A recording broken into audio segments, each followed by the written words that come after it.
ఇప్పుడు నేను చెప్పబోయే రాశులకి త్వరలోనే లక్షాధిపతి యోగం రాబోతుంది. దీని కారణంగా మౌని అమావాస్య రోజునే ఈ యోగం ఏర్పడుతుంది.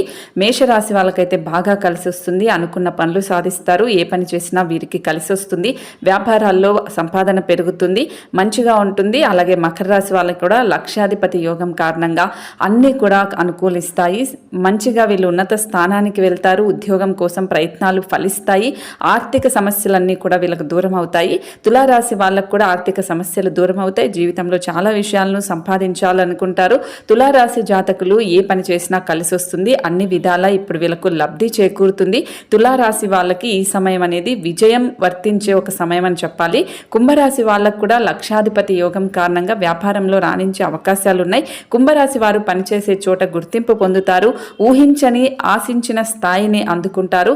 వర్తక వ్యాపారాలు, కీర్తి ప్రతిష్టలు అన్నీ వస్తాయి. మీ రాశి కామెంట్ చేయండి.